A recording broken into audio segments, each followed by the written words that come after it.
Greetings, beloved. Thank you for tuning in today. It is the dream of many people to purchase homes.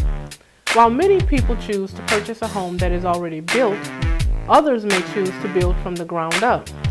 Either way, the builder is required to use a blueprint. A blueprint is defined as a design or plan put on paper for the purpose of constructing a building successfully. The same way construction workers follow the blueprint in order to successfully build a house, likewise, Christians who want to build a solid family must be willing to follow God's blueprint to do so. Stay tuned as we discuss the design that God has given us to follow, God's blueprint for family.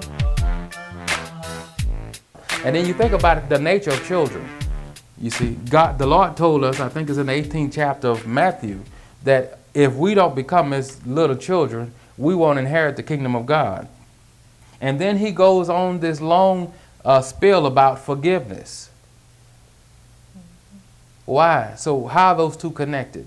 Because if you know the nature of children, they are more easily, it comes more natural to them to forgive. That's why children, they can go outside and play, with one another, who are friends. They can go outside and play with one another and get into a big fist fight, and your child come home with a black eye, and you get mad, and you're mad at the other parent because they're not keeping their child in line. And the next day, the children out there playing again, and parents don't speak to one another anymore. You couldn't keep your child in line, and so, I'm just cut you off. But the children are playing. Why? Because they forgive one another. It's a new day to them. It's a new day. We're not going to talk about yesterday, you see. And so with them having that type of nature, they expect that to come from their parents as well. Well, okay, y'all fought. Y'all had your little squabbles, and I may have overheard a couple of arguments, but why can't y'all get along? Why can't y'all just make it work? And then children sometimes will think, well, why don't you make it work for us? So what is a war zone? You can still, try to get along for us. And so they don't understand, of course, all of the details about marriage and things like that. And that's why, of course, I think it's important that when parents have to go their separate ways, now God forbid they have to, or they do, but in there are instances where they do that, and it's important that the parents sit that child down and help them to understand, this isn't about you. Me and daddy or me and mama didn't break up because of you. It's because of things that's going on between us. I think it's important that you explain to your children the spiritual part of it, that, maybe we're just not on the same spiritual level, or just things haven't worked out. And the Bible, of course, tells us in the book of 1 Corinthians that God have called us to live in peace, and he's not going to be glorified in what we have going on because we can't seem to come eye to eye, can't seem to see things eye to eye. So there's not going to be any peace here, and we've both resolved that it's best that we, just dissolve of this marriage. And so I think it's important that parents talk to their children about these things, because it can be a big change for them. You see, and a lot of times we, as parents, we just assume, well, they'll get over it or whatever. And you don't find out that they haven't had a good adjustment until you start dating someone else. And you see how they treat that person, you see. Now, children, you think about it, they grow up reading little books, little fantasy books, where everything has a happy ending. Everything. Happy ending for everything. But that's not real life, and unfortunately, children sometimes have to find that out the hard way. Everything's not a happy ending. Everybody just don't come together and hold hands at the end of every story, you see. And so they sometimes have a hard time dealing with that reality, and so it's up to us as parents to make sure that they understand what have taken place and to take care of it at the end of that thing, not wait until we bring somebody else in and then they have to catch the brunt of a child that have not yet adjusted to the change that they've had to adjust to, or have not dealt with those things in the proper manner. Right, and I think that's a really good point that you bring out about explaining to the children. And I'm gonna just kind of throw this in here about why marriage ends, because I don't want anybody to have a misconstrued idea about what the word says or what we believe the word says about why a marriage should end. We know that initially it should be forever, and adultery is really the only reason that the Bible covers in terms of, hey, you know, split up from a spiritual standpoint. But unfortunately, people find a whole lot of other reasons to dissolve their marriages, whatever that may be. And I think the point that you were bringing out is that it's important that children get that explanation, whatever that explanation is, that they come to an understanding and not wait until you're moving on with someone else, but as it's ending, to kind of keep up with the kids and keep their minds, I guess, or their perspective fresh on what this means for the family now. Okay, biological parents are not together, and so this is what it means for daddy and children or mama and children. And the possibility that later on in the future, there may be another, you know, parent coming in, and to start preparing children for that, you know, as early as possible so that their minds can, you know, be ready to receive that. And I can tell you, you know, when you're talking about children adjusting, I can't tell you the number of adults that I've worked with, you know, in various places who, as adults, they just never, ever got to a point where they accepted that other parent, that step-parent, as, you know, many people call it. They just could not adjust to that in their minds. And I think what happens is that it was nothing personal that that step-parent did to them. They just could not adjust to the idea of the biological parents not being together. But I think what happens in situations like that is that I think both people are losing out on a relationship that could be, that they could really benefit from, whether it's, you know, father and children, or a stepfather or a stepmother coming into it. I think what happens is, you know, there could be a very beneficial, viable relationship there that both people tend to miss out on. But I think it, as you said, it might be easier if you catch the kids right when that divorce is happening and kind of walk them through the rest of that to make sure, you know, like I said, they keep a fresh perspective on, hey, it's not because of you as a child, but this is where we are as adults, so that it might help it to be a little bit easier for them to adjust to that. Mm-hmm. And of course, another thing when you're dealing with children, and think about what you're saying about how the adults, you know, grown people still had a hard time, you know, and how it affected their lives. I think when divorce happens, you know, between parents, that it's important that those parents talk to the children to restore and make sure that they reinforce their faith in the institution of marriage. Right. So that they'll understand, okay, yeah, it didn't work out between me and daddy or me and mama or whatever the case is, but that doesn't mean that yours won't work out. Right. You know, it's just sometimes you can have two good people that are just not good for one another. Mm-hmm. And you just have to leave it like that. Now, we know that these things can be nasty. And you know, and of course, talking to the parents, it's important that parents be adults. Now, we know that if they are parents, then they are adults, but act like adults. Mm-hmm. And it's unfortunate, you know, when you're talking about divorce, sometimes parents are not mature the way that they should be. And I've seen it, you know, parents, this competition where maybe one haven't forgiven the other, or for whatever reason, you know, there's this vice in between the two of them. And so, okay, now we've gone our separate ways. And what I'm going to do is I'm going to play the game of basically trying to pin our children against you. Mm-hmm. And how do I do that? I'm going to be the good parent. It's what we call the good cop, bad cop. Right. In other words, you know, at your house, they can't get away with anything. They can just, you know, there are rules, in other words, that are set in place. But at my house, I'm going to be the quote-unquote good parent. I'm going to give them everything they want. I'm not going to refuse them anything. And, you know, I've seen parents make this competition. Okay, things didn't work out between us. And so if I'm still hurting, especially, over things not working out between us. The way I'm going to pay you back is by just in a very slick, sly way, turning our children against you, making they would rather be with me because when they come over here, it's vacation time. And it's important that the parent that's not what the law calls the domicile parent, that parent don't get into that game. Because you think about it, the parent that has to keep those children for most of the time, you know, the ones that where they're waking up to go to school and things like that, they're the ones that's used to seeing those children. Those children are used to seeing them. They're having to deal with them more. And then you have the parent that maybe see them on the weekend and may have them on the weekend. Well, you know, weekend is party time at Daddy's house. We get to do everything, eat ice cream all day and do all this and that. And so it's important that other parent, that maybe not the domicile parent, make sure that there's some balance there. All right.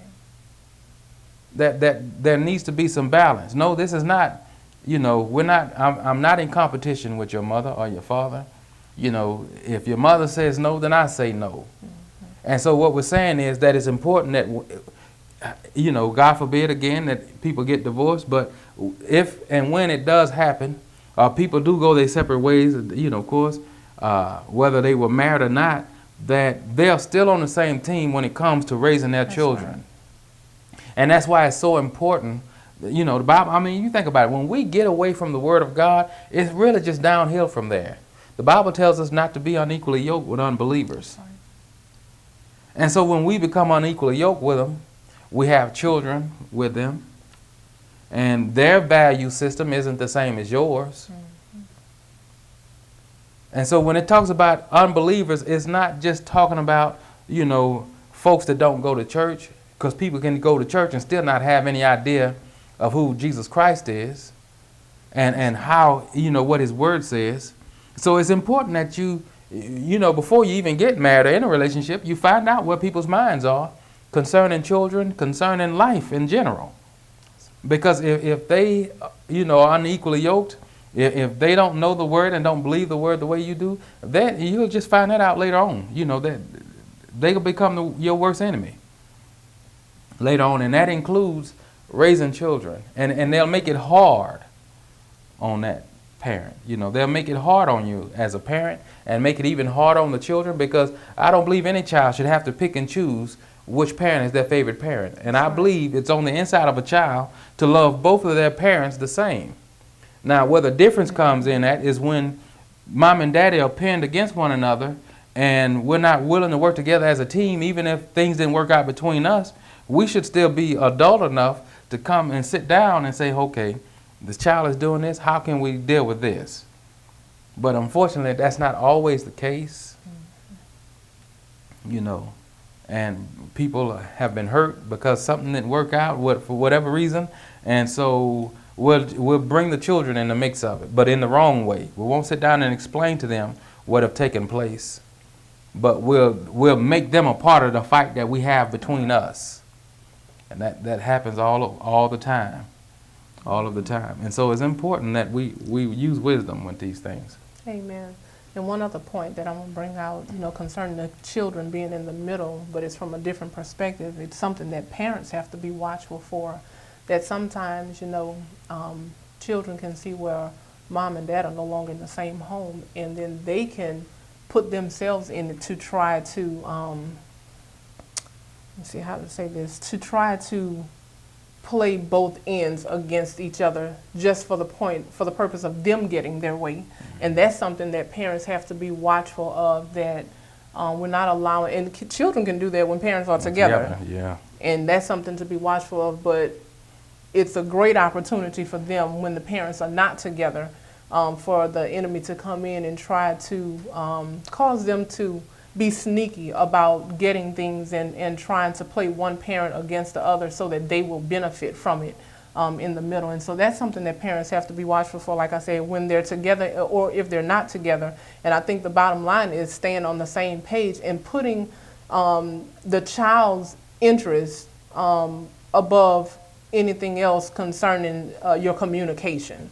You know, when you're not when you're no longer together. So it's no longer about our marriage, but between us, it's just about the children. And let's make sure we're on the same page with that. That's right. And my children would tell you that's the quickest way to get a spanking here is, because that was something we dealt with before. One of the child coming. Now, children, I think a lot of times the children know who's what we call the soft parent and who's not. The one that's more willing to give them what they want and which one is not. They come here with sense. So don't think that they just come here oblivious, and they come here and don't take them long to learn, things like that. We like to think that, they're innocent and so cute, but if you allow them, if they see breach somewhere in that wall of relationship or marriage or whatever the case is, they will try to take advantage of that. And we've had our children have, maybe I've told them no, they couldn't do something. And so then they'll go and ask my wife, well, maybe 30 minutes later, as if, I put a time limit on it some kind of way. And so, if I catch them doing something that I've already told them not to do, and then they say, well, Mama said, well, okay, well, no, you're not going to do that. And we've had to stand together in those things, because our rule is, if she tell them it's not okay, then it's not okay with me either, and vice versa, you see. And so a lot of times when our children, and the way I think we've gotten around that is when our children come to us and ask us something, a lot of times if they come to me and I'm in a different part of the house, I may say, go ask your mama. Now if they've already asked mama and mama said no, well, they know, she's not going to change her mind that quick, so, and vice versa. And I think that's one way that we have gotten around that, go ask your mama, or what does your mom have to say about it, or I'm okay with it if your mom says it's okay. You see. And yeah. Sometimes I guess they feel like a ping pong, because they're like, he told me to come and ask you, and I'll say, well, go ask your dad, find out what he has to say about it. And that's just one way that parents can stay on one accord and not allow any unnecessary confusion to, raise up before them. And sometimes I may be perfectly okay with something, and if he says no, then hey, my answer just changed to no, because I'm not going to go against him and like you said, show a breach or cause any kind of division there. And then, I may go back later, a few hours later, and talk to him and tell him why I thought it was okay, and he may change his mind or he may not, but still that should stay between the parents in terms of dealing with that, because believe me, they will use it to their advantage at some other point in life if you let them get away with it. So it's best to just train them. And not only are you training them as children, but you're training them that when they grow up and get into a relationship, you're training them how to handle things in their own marriage and as adults. And that's, ultimately what we're supposed to be doing anyway, training them to, be that example to them. Yeah.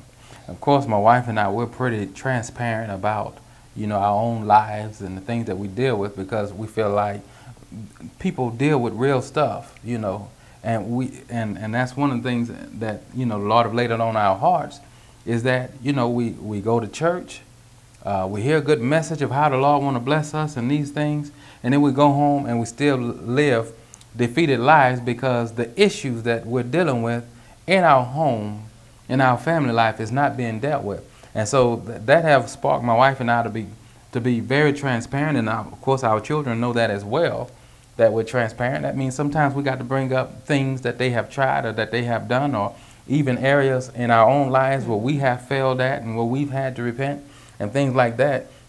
And I'm saying this because I thought about the time when one of our children came to my office and, was real upset. Now, I'm not going to call it names. But was upset and I said, well, what's wrong with you? And they said, Mama's getting on my nerves. Now, those were the words that were used. And now, I didn't just say, well, you sit down and tell me all about it. Yeah, because she get on my nerves sometimes, too. And we can start a club,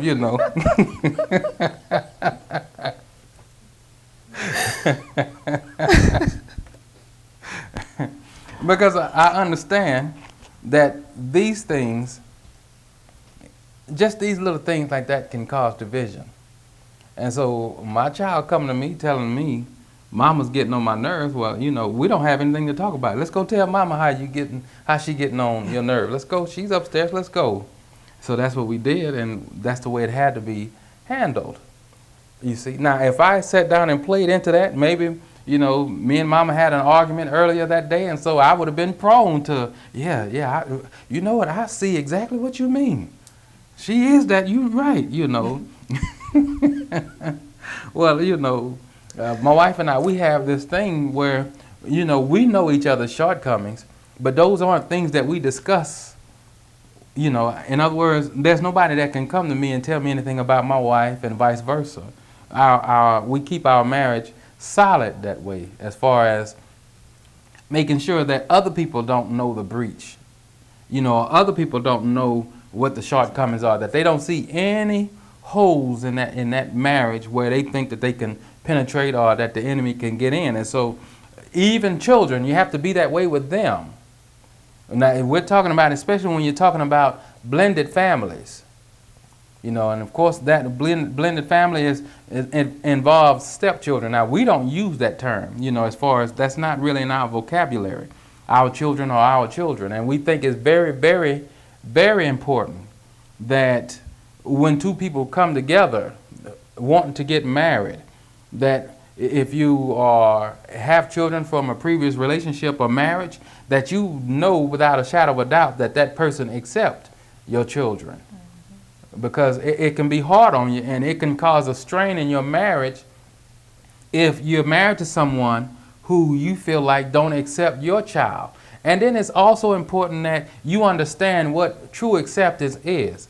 I'll give you an example. You have a single mother who and most mothers, now I honestly don't feel like God put it in a woman to chastise her children all the time. It's hard on mothers. Now, you know, my father died when I was 6, and so my mother chastised us. Now, I don't think that was something that she necessarily liked to do. She did it because she knew that the Bible told her to, and because she had to. You know, it was mandated, you see. But I don't think that it's in a mother to just spank her children, because she's more nurturing. Now, fathers, me personally, I can spank my child and go eat lunch. I don't have a problem with it. You do something wrong, you're going to get a spanking, and my feelings aren't going to be hurt over it, you know. And so now that's with even biological parents. Now you bring in a step parent that, especially, you know, like I said, a lot of times, you know, when you're dealing with a mother who's not used to somebody else disciplining that child. Now, I must say this, you know, I don't think that, I think that those things need to be talked about before marriage. Mm-hmm. Now, me personally, I feel like if a man love you enough to marry you, or a woman love you enough to marry you, and you are bringing children into it, then you should love them enough to allow them to raise that child the way that they will raise their own. If they spank their children, biological children, I mean, then those are things that y'all should talk about and get those things out, you know, in the open, because believe it or not, love is not enough to carry a marriage. You're going to have some conversations. That's you know, every conversation you have isn't going to be how much you love one another. That's right. You see, it's going, you know, now, before you get married, you know, of course, you're still on cloud 9, and you can't get over how much they just doing for you and how much they love you and how they showing you how much they love you. But, you know, at some point, you have to start talking about life. Okay, I have children. How do you feel about it? You know, you have to even lay down rules as far as now, and that's one thing that we did, what justifies a spanking and what doesn't. Now, our children will tell you, lying, you're going to get it every single time. Disrespect, talking back, you're going to get it every single time. Sometimes you'll write lines, sometimes you'll, you know, we just have our way. And what we had to do was learn to accept one another, because in the ways that we have, because even after we were married, you know, because both of us had children before we got married. And even after we were married, we had to have these discussions. And basically, we had to learn one another. And not only that, we had to learn one another's differences and how God created us. I couldn't get upset at her because maybe she didn't spank the way I thought she should. Or she couldn't get upset with me because maybe she thought I was too hard. And another thing that you have to remember is to never, ever have these talks like that in front of your children. If my wife thought that maybe I was too hard on the child, one of our children, she didn't tell me right there in front of them. That's for when we're off to ourselves to talk about. Well, I think you could have handled it that way. And see, what we've done, to even get around that is before we discipline our children, we talk about what that discipline should be. You see, we talk about it together.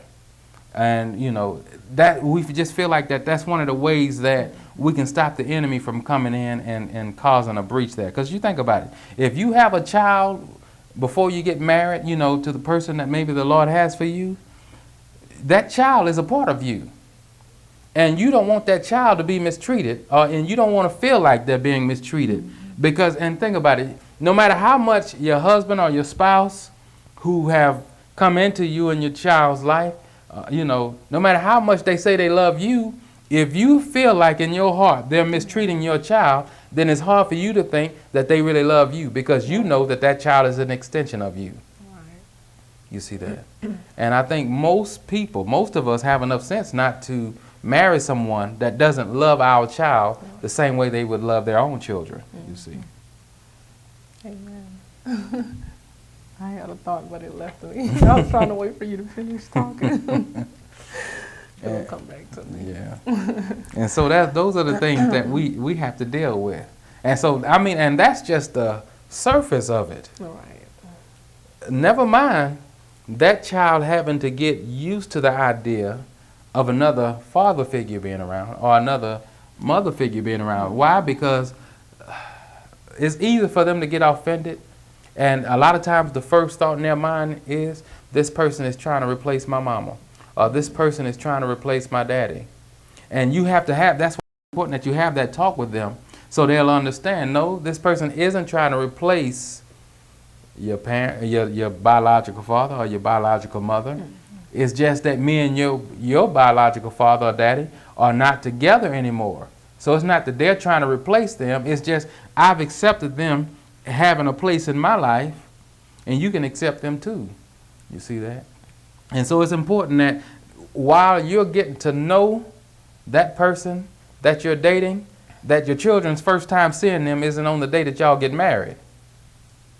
It's important that if you're going to be a family, you need to start working towards that when you figure out this is the person that God has for me. This is the one that I'm going to marry. Don't spring all that on them when y'all walking down the aisle together. You see, they need to get used to the idea of having someone. And for a lot of little children, it's not, it takes an adjustment for that. Yeah, what I was going to mention was you use the term acceptance.